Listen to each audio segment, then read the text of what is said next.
እንግዳ እዚህ ስቱዲዮ ጋብዘን መረጃ የምንጠይቅበት ዘገባ ላይ ደርሰናል። በቅርቡ ጠቅላይ ሚኒስትር ዶክተር አብይ አህመድ የ5 ሚሊዮን ኮደሮች ስልጠና 100% እንደሚሳካ ተናግረዋል። ይህን ለማሳካትም የተለያዩ ስራዎች እየተሰሩ ይገኛሉ።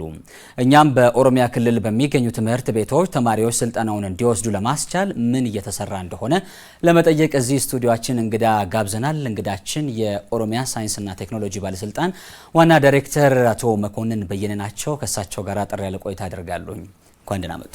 እንኳን ደህና ቆያችሁ።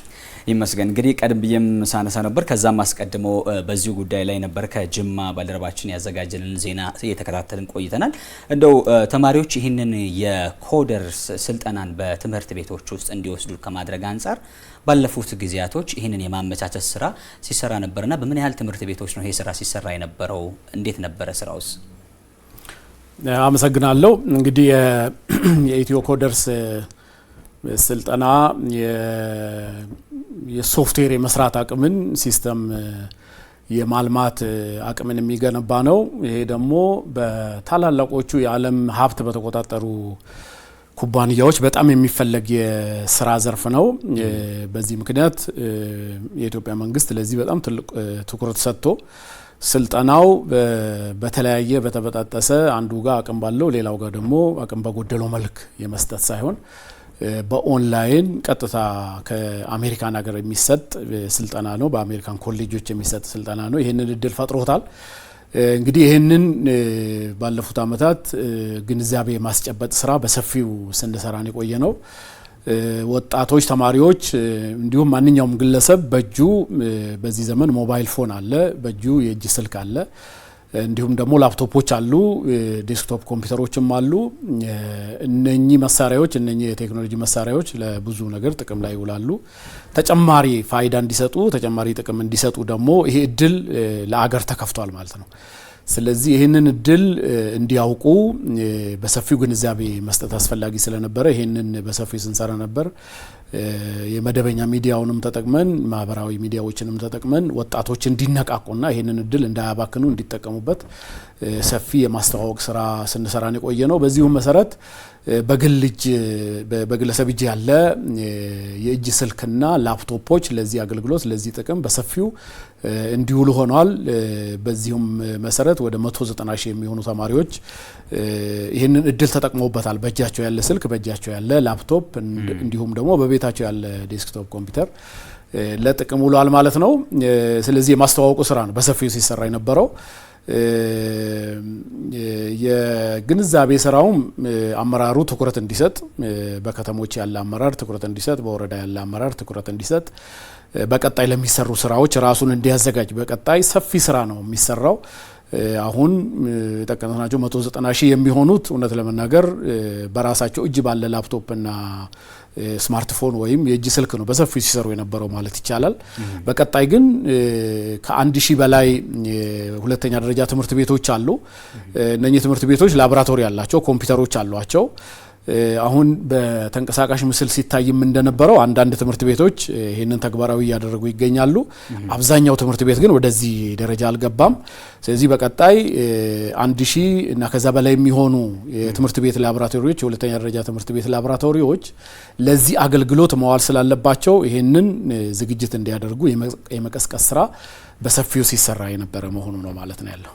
ምናልባት እዚህ ውስጥ በዚሁ አንስተውት በሄዱ 1000 በላይ ትምህርት ቤቶች ውስጥ ያሉ የተማሪ ላቦራቶሪዎችን ነው እንግዲህ ወደዚህ በተለይ የአይሲቲ ላቦራቶሪዎችን ነው ወደዚህ የመቀየር ፍላጎት ያለውና ምን ያህሎቹ ውስጥ በበቂ ሁኔታ የተሟሉ ናቸው? ይህንንስ አይታችሁታል ወይ የሚለውን ቢያነሱ በዚህ ውስጥ የማመቻቸት ስራው አንዱ አካል ስለሆነ ብዬ ነው። ትክክል ነው። ዋናውም መሰራት ያለበት ትምህርት ቤት ላቦራቶሪዎች ለዚህ ጉዳይ ሬዲ ናቸው ወይ፣ ዝግጁ ናቸው ወይ፣ ማስተናገድ ይችላሉ ወይ? እውነት ለተማሪዎች ጥሪ ብናደርግ እና ተማሪዎች በየላቦራቶሪው ገብተው ይህን ሲስተም ይህን ሶፍትዌር የመስራት ስልጠና ቢጀምሩ ላቦራቶሪዎቹ የማስተናገድ አቅም አላቸው የሚለውን ለማየት ተሞክረዋል።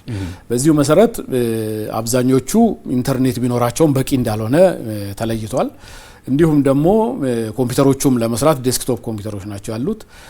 እነሱም ፉሊ ኦፕሬሽናል ለመሆን አገልግሎቱን ለመስጠት የማይቋረጥ የኃይል አቅርቦት ያስፈልጋቸዋል።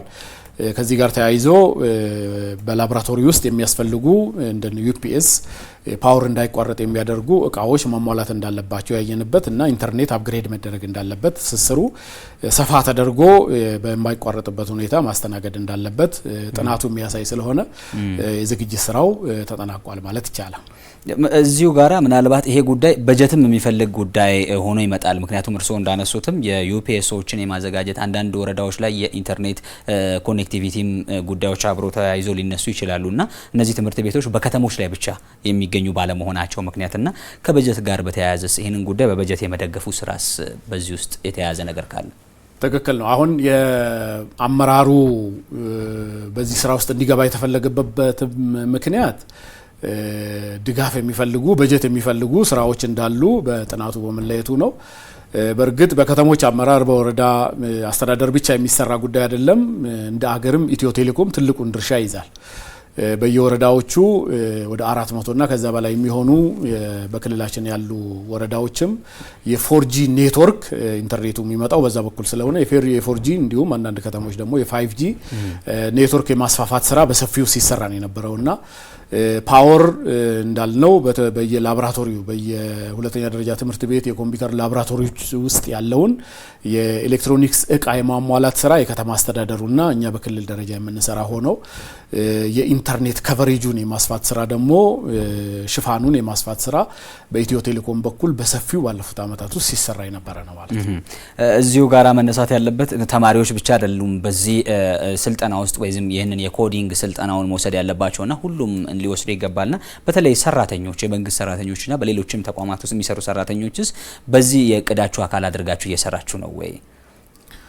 በጣም አስገራሚው ነገርና ጥሩ ልምድ የተወሰደበት የመንግስት ሰራተኞች ወይም የሲቪል ሰርቫንቱ ይሄንን የኢትዮ ኮደርስ የኮዲንግ ሶፍትዌርን የመስራትም ሆነ ሶፍትዌርን ደግሞ ለአርቲፊሻል ኢንተለጀንስ እንዲሁም ደግሞ ለዳታ ሳይንስ ዳታዎችን የመመርመር አሁን ዳታዎች ባለፉት አመታት ዳታ የመሰብሰብ ስራ በሰው ነበር ሲሰበሰብ የነበረው። አሁን የተሰበሰበን ዳታ አናላይዝ አድርጎ ለምርጥ ተሞክሮና ውሳኔ ለመስጠት መጠቀም የተደረሰበት ዘመን ላይ ስለሆነ ያለ ነው። የመንግስት ሰራተኛው የተሰበሰበ ዳታ በወረቀት ያለው ዲጂታይዝ የማድረግ ስራ በሰፊው በመንግስት መስሪያ ቤቶች በሙሉ ተሰርቷል። አሁን የሲቪል ሰርቪሱን ወስደን ብናይ ሁሉም ዳታ ዲጂታይዝ ተደርጓል። በየወረዳውም ያለ ጨመረ ማለት ነው። ሶ የተሰበሰበው ዳታ አናላይዝ መደረግ አለበት፣ ትንተና ሊሰጠው ይገባል። ለተለያዩ ውሳኔዎች ሀገሪቷን ተወዳዳሪ ማድረግ በሚችልበት ደረጃ የመተንተን ስራና ውሳኔ መስጠት ስራ ያስፈልጋልና የሲቪል ሰርቫንቱ ወደ 600 ሺህ አካባቢ በኦሮሚያ ክልል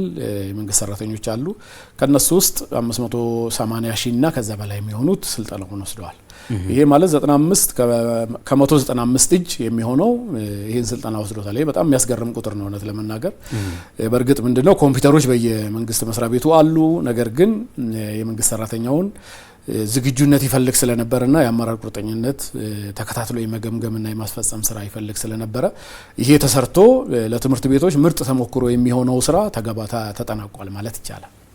ሌላው መነሳት ያለበትና ቀደም በመግቢያ ላይም እንዳነሳሁት እንግዲህ ይህንን የ5 ሚሊዮን የኮደርስ ስልጠናን በተመለከተ ጠቅላይ ሚኒስትር ዶክተር አብይ አህመድ እንግዲህ 100% እንደሚሳካ ተናግረዋል። ይህን ለማሳካት ደግሞ የኦሮሚያ ክልል የራሱ የሆነ ድርሻ ይኖረዋልና ከዛ አንጻር በምን ያህል ፍጥነትና ቅልጥፍና እየተሰራ ነው ያለው? ይህንን ግብ ከማሳካት አንጻር እናንተ ጋር ያለው ድርሻ ምን አይነት ነው?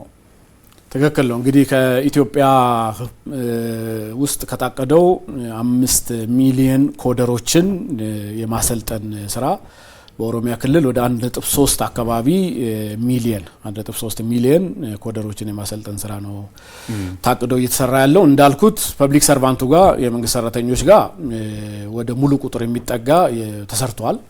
የቀረውና ሰፊ ትኩረት የሚፈልገው በየወረዳው ያለ የሁለተኛ ደረጃ ትምህርት ቤት በየትልልቅ ከተሞች ያለ የሁለተኛ ደረጃ ትምህርት ቤት ላቦራቶሪውን የማዘጋጀት ሰፊ ስራ ይፈልጋል። በክልልም በከተሞችም ትኩረት ተሰጥቶት መሰራት ያለበት ይሄ ነው። እስካሁን ድረስ ወደ 1 ሚሊዮን አካባቢ ተሰርቷል። 580 ሺህ በላይ የመንግስት ሰራተኛውን ያልነውና በየግላቸው ህዝቡ በራሱ ተሳትፎ በየቤቱ ያለውን ተጠቅሞ ብዙ ቁጥር የሚባል ስልጣናውን ወስዷል። እንዲሁም ደግሞ ተማሪዎችም 190 ሺህ ያልናቸው ተማሪዎችም በተመሳሳይ መምህራንንም እንደዚሁ ቁጥራቸውን ብንጨምር ወደዛ ይሄዳልና 1 ቢሊዮን አካባቢ ተሰርቷል። 300 ሺህ ነው የምትቀረው። ነገር ግን ከዚህ እጥፍ መሄድ እንደሚቻል ያልተጠቀምናቸውን ሀብቶች ስናይ ይሄንን ቁጥር እጥፍ ማድረግ የሚቻል መሆኑን ስለተገነዘብን ይሄንን በእቅድ መምራት አስፈላጊ ስለሆነ መንግስት አመራሩም ጉዳዩን ትኩረት ሰጥቶት አቅጣጫ እየሰጠበት ነው።